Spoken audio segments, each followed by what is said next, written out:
Welcome home. We are WNST, AM 1570, Taos in Baltimore, and Baltimore Positive. I'm trying to find my holiday scratch-offs. I think I've given them all out. So we're back to Raven scratch-offs. I got a handful of these. Second chances have to be in by the 23rd of December. I got to give all the legalese. It's all brought to you by the Maryland Lottery. We're doing the Maryland Crab Cake Tour. It's also brought to you by Jiffy Lube Multi-Care. They're powering Luke up, getting ready for football all week long and for the holidays. Pittsburgh, Houston, all that stuff. We're here at Costas. Gina Schock's going to join us. We had a beautiful visit with Calvin Statham, as well as Pete Ramundi, our insurance agent here from Erie. And Todd Schuler is next up. Blondell Miller Schuler. I said Schuler Miller Blond. I went through like the wrong thing. Blondell Miller Schuler.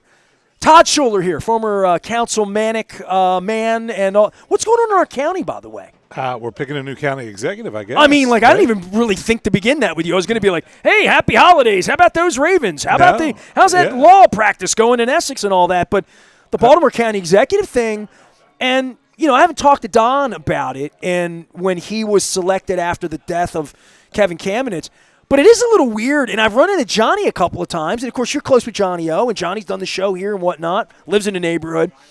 I never thought about, like, oh, he's going to win. What's going to happen? Can you explain that process? I've been following Izzy Patoka and Julian Jones, different people. Nobody knows the process is one problem. But, I've actually been at the last two council meetings because of it. I went and spoke. You were there Monday? And then I was there Monday when the candidates spoke. Please tell me. I was going to invite Izzy on or something. Soup to nuts, Johnny O is the Baltimore County Executive currently as we sit here and was elected to Congress. And now we'll have to vacate that seat for 2 years, correct? So instead of like the assistant Baltimore County executive or the lieutenant or whatever, the county council never set up that way, right? And they pick an interim county I executive. thought about this, and I thought, why? And I thought, well, the seven of them would all fight amongst each other if it were a power struggle, no matter who seven they are.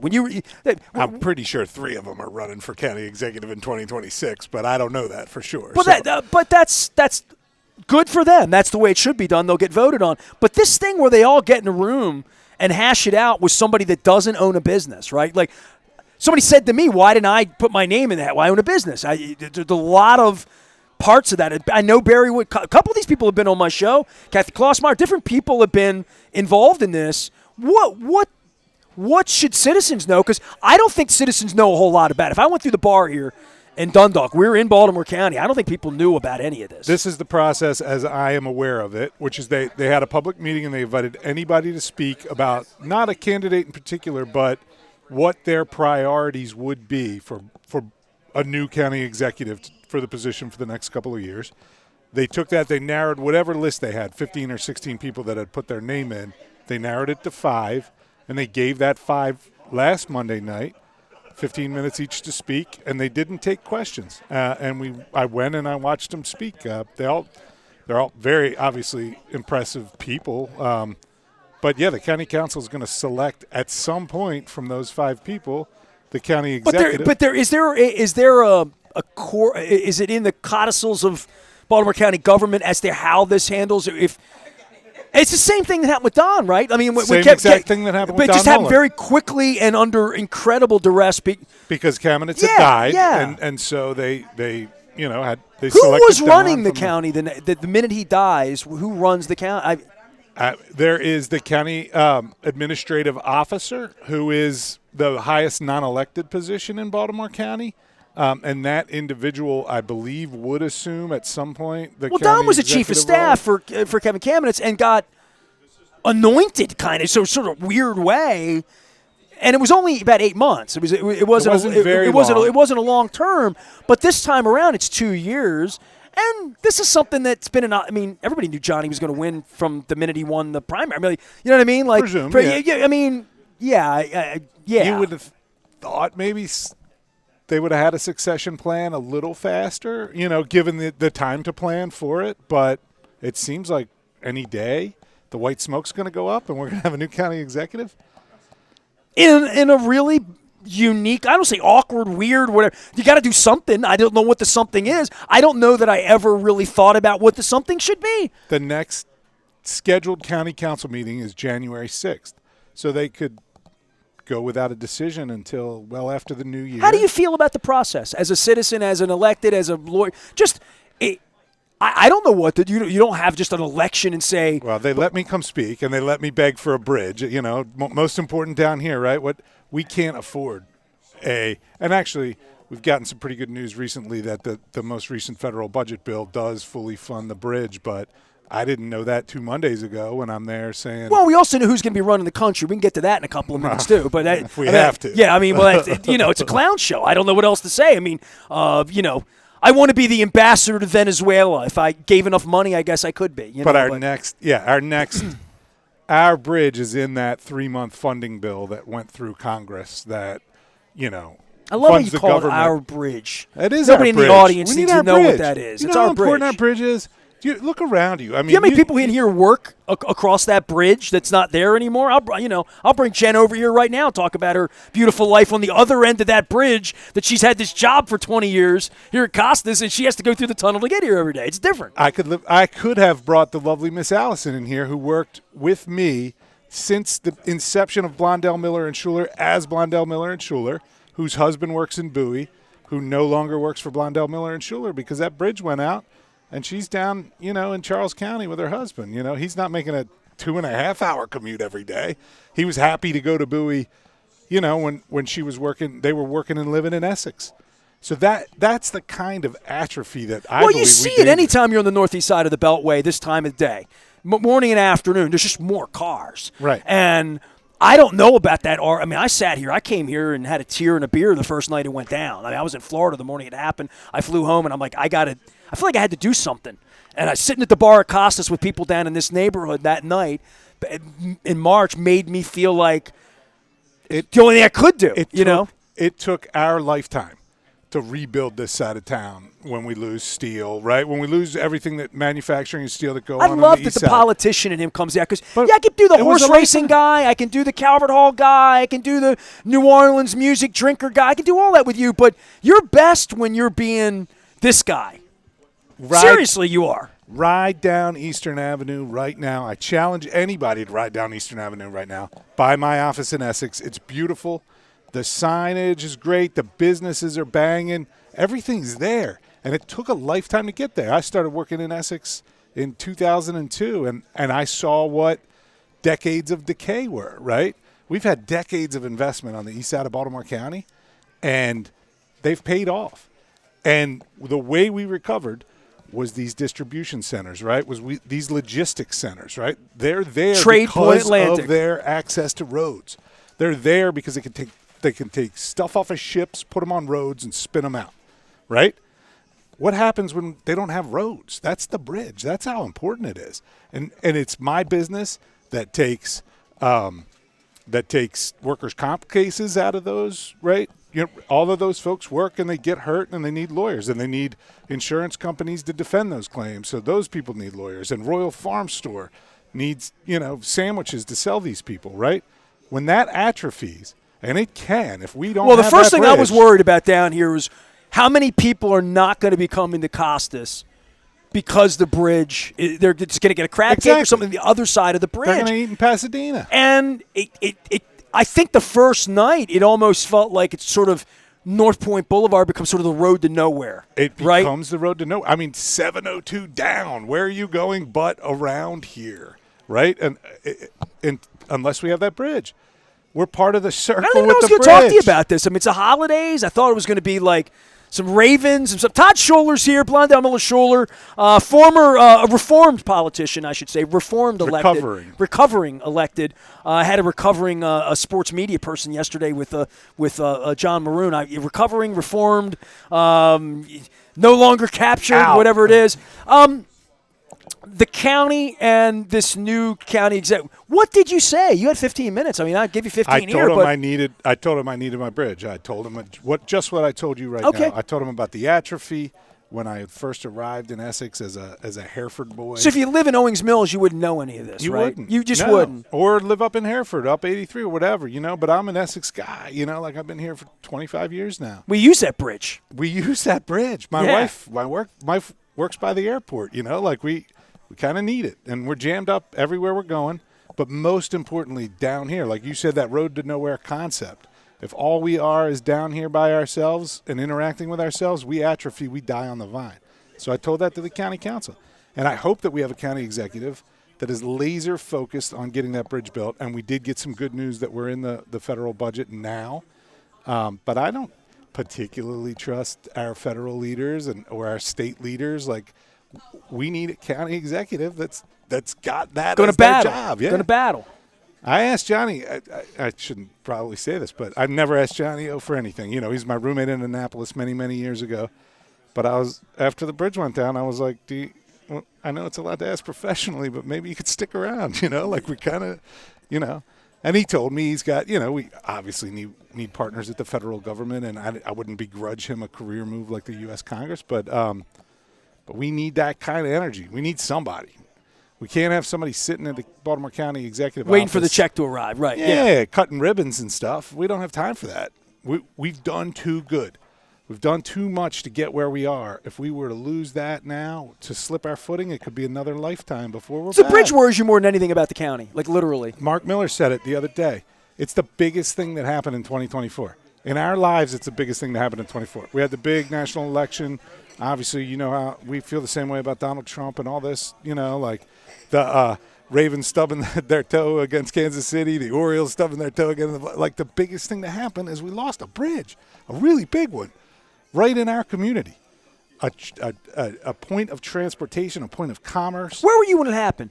I can't remember. I think I was sleeping. Johnny right? O was a part of my experience. It was overnight. It was overnight. Well, what happened with me was Jessica Vallis from Hartford Designs, who does Baltimore. She develops my website. She's been a guest here at Costas. Her husband is on one of the dive teams. Oh, and yeah. at 3:30 in the morning, he works for the city and the cops. 3:30 in the morning, my phone went off. I didn't see it. I was in a hotel room with Luke. He's in one bed. I'm in another bed. We were in Florida, in Orlando. It was the morning after Bisciotti and DaCosta looked at me like they'd never seen me before. They ran away from me at midnight that night. We got home at 1 in the morning, and he was going back for this coaches thing, and I was driving. I had the car. I was going to drop him off because I don't have a media pass, so I was going to drop him off. And 5:30 in the morning, our alarm was set for like 6, but I woke up at 5:30, and I saw a message from Jessica, and I'm like, what, did the Russians hack my website overnight? Like, why would you?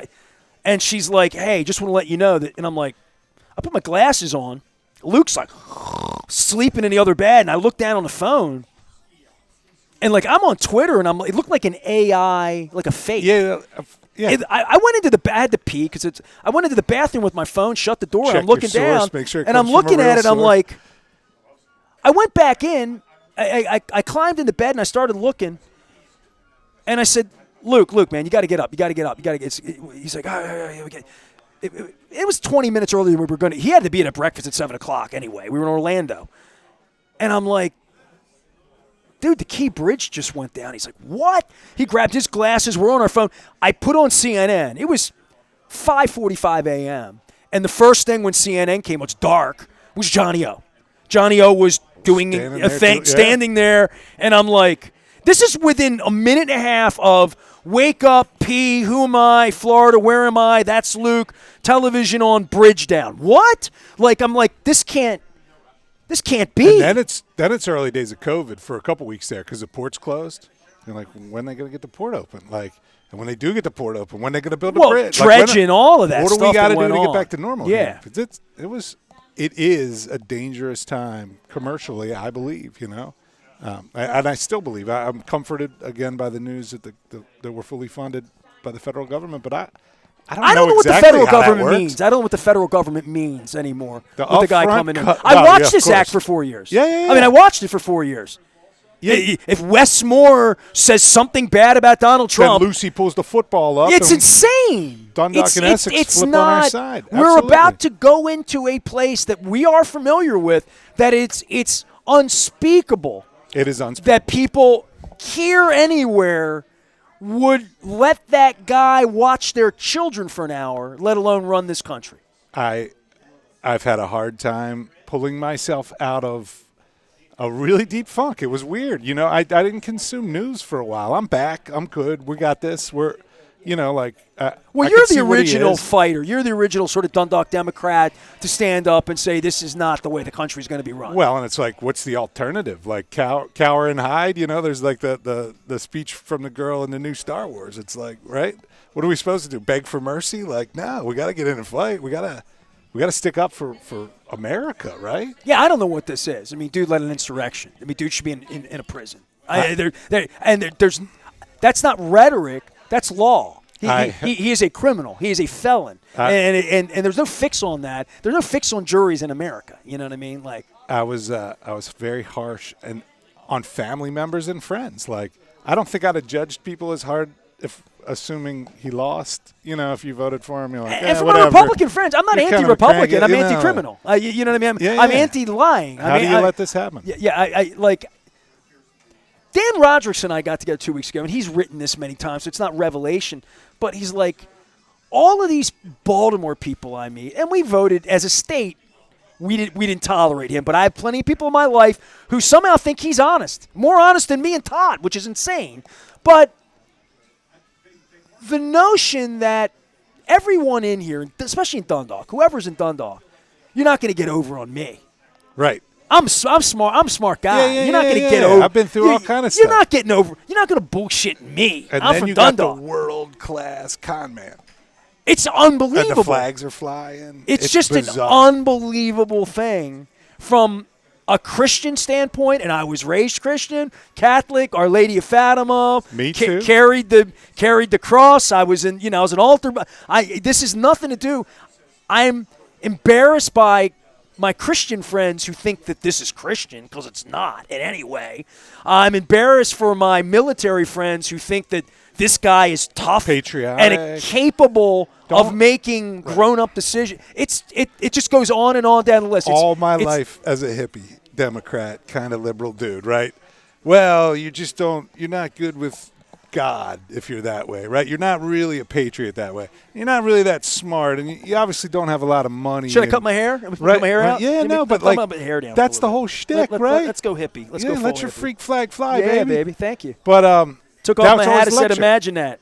I can't. Gina's take- coming too. I want to have my long hair for her. 'Cause she's rock Yeah, and you got to roll. look like rock and roll. You can't. yeah. You can't have a look wrong. go-go in here and not. She'll lose her crush on me if I don't have my hair. Absolutely, you know, so, absolutely. Yeah, absolutely. So- She's got the real crush on John Allen, but that's okay. We all do. all right. Yeah, what it's are you fine. gonna We can do? Yeah, there's real rock stars and there's radio guys. So, So the last time I'm with you was at Captain Larry's in Federal Hill. I'm thinking right. about this writing down, and I took my headphones off. I sat them here. But that was like 2.5 years ago. 2.5 years That's ago. A And long you know how I time know? ago. Took my headphones off. I go sit at the bar, and we signed Lamar Jackson to a 5-year deal. That's the day it was. Okay. And so here I am in town, like quasi past COVID, like good, beautiful spring day, quasi past winter, and we had signed Lamar. So here we are Perfect day in the hot stove. South Like, Baltimore. what happens now? I'm almost excited to go get my crab cake and find out that we got Corbin Burns or the young Japanese guy. What do we got? We got the Japanese guy, but not the that- young one. Not the young one. The one our age. Well, this is, Bill Cole, our mutual friend, not Councilman Bill, but roofing Bill Both- Cole. both well, mutual well, and friends. they probably both would agree with this. Friends with each other. I took a picture with both of them in Vegas. I thought that was great. I was almost like getting a picture of fake Elvis. Bill Cole came on 2 weeks ago, and he's like you and me, like, we'll do a show, and sometimes it's about politics or government. It could be about anything. We went into the Orioles trap. I don't even know how. I don't even know why, but I brought it up, and we went down that hole. And he basically challenged me, like, what did you really expect? And I'm like, before or after I met David Rubenstein? Before Peter died, my expectation was at some point he would die. My expectation was at some point the kid would have to get rid of it because they would chase him out because that's the nature of Major League Baseball, I think. And I thought, Mr. Big will buy the team. And I don't know who Mr. Big will be. We got a big Mr. Big. Right? But he's playing like Mr. Little. He's so far. I got to believe he's Well, I there, went and right? met him at Beth DeFillo a couple weeks ago, the night before the election, actually. I met him. He gave his elevator speech. And this is where Bill and I got to talking about this. I talked to Chris Corman from the Banner about this at Amici's on Tuesday. I've done a couple of conversations about meeting Mr. Rubenstein. I wasn't there with a baseball or want a selfie. I effed up. I didn't say I wrote you a letter. I hope you read it. I didn't give him that. But I did talk to him about those 10,000 empty seats. And I said, there's been a lot of trauma here. Are you aware of this? Or are you just – you're not aware of it. Katie Griggs isn't aware of it. They all think Greg Bader's cool. He was kind of a part of it all. And they're acting like this is a normal fan base in a normal city, in a normal place, that they're just going to – well, it's not even the hungry. It's the disassociated. Right. Were you in the upper deck for either one of those games? I was. Both games or one? I was at the game 2.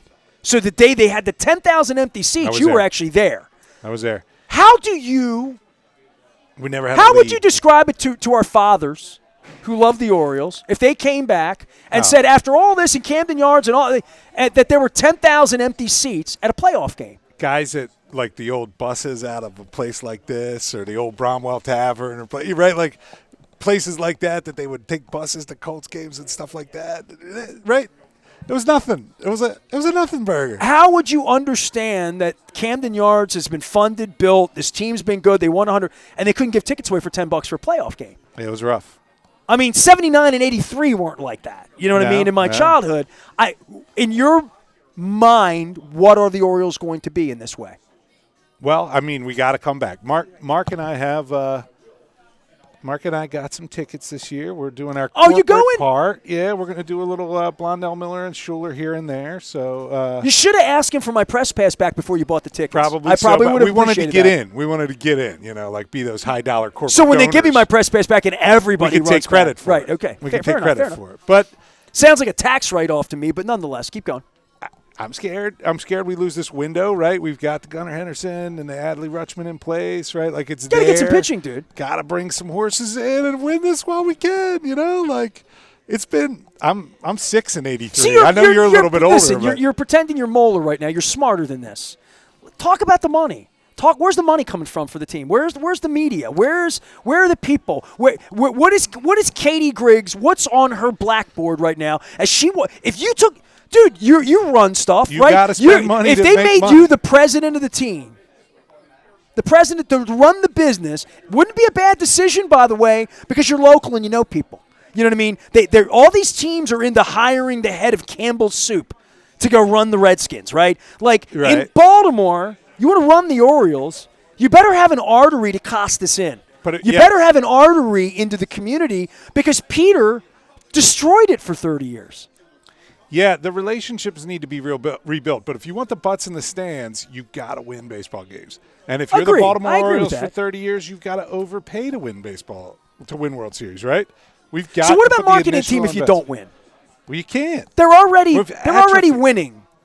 They're at a winning point right now that they don't need anything to be marketed. And you know what? I talked to a really smart guy this week about this, who will appear on my air, and said, in the sport, and this guy worked in baseball, in the sport of baseball, this time of the year, you don't want the fans talking about your pitching or who you're going to sign. That should be one thing. It shouldn't be the only thing. And if you were having a winter carnival and there was autographs for this and good news for that and good news on this and then the pitching would be, we'll get to that and just trust us. We don't trust you. That's the point. That's what the 10,000 empty seats in the upper deck are, is there is no trust for David Rubenstein because he hasn't done anything to earn any trust, and the brand itself has been the exact opposite of trust. It's been awful for 30 years, and we've all experienced it to the point where you've bought on blind. You haven't bought tickets the last 30 years. Why'd you buy them this year? Because of the honeymoon, right? Because you believe. You believe. Now, like so you bought in before they did anything for you, and now you're even more chippy because you're like, I'm in. Let's go. I bought in. I bought in on good faith. I'm not chippy yet, but if we're having this conversation in April, I'm chippy. Yes, absolutely. They can't stand pat. They can't waste the years of these, right? See, these David Rubenstein doesn't know anything about baseball, so he doesn't even, get that. You know what I mean? He knows that they haven't spent money in a while and that he needs to stroke a check, right? If he doesn't know that, he couldn't have gotten where he's. This gotten. is where I am with it, and I talked about this openly as well. $1.8 billion on the team, fine. You're getting $600 million of free money that guys like you went down to Annapolis and gave them, years ago. That money's been sitting there, for whomever owns the team, right? You got a chunk so of it. $1.8 million is already depressed price on the asset to begin with in the sport, like because of the TV market, because DC's closed, because it's been mismanaged, play against, because all of that, right? So you get $600 million. So you're only in at $1.2 billion, because they're giving you $600 million to fix your house up, right? Allegedly. Why wouldn't you go into this thinking I need $500 million more to fund it?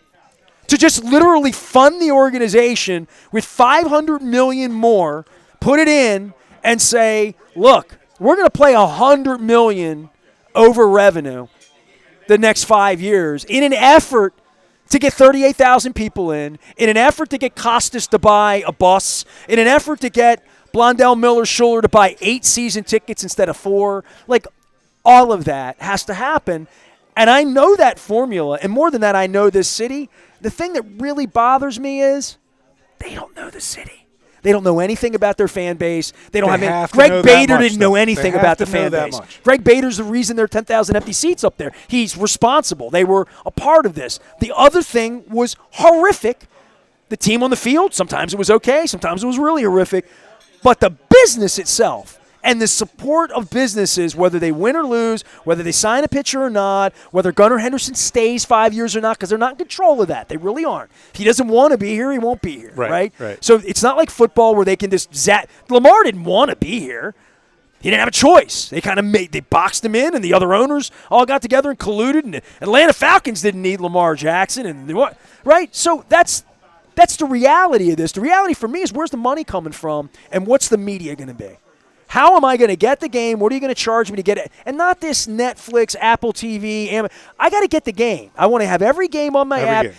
That's the way you make me a real customer. Still have cable. That's the way you get the lacrosse stick out of my kids' hands, all of that stuff, right? Yeah. So to me, the front-facing part of this over the first 90 days, they've done nothing to make me want to buy a ticket. When I buy tickets, you'll know things are fixed. Like, seriously. Like, when they can convince me that they're different, better, community-oriented, winning-minded, good people, when they can convince me of that, I'll buy a ticket again. All right. Till then you got to come with 2 tickets. Gene will go with me, too. Gina Schock is coming in. She's got a beautiful doggy here today, as she usually does as well.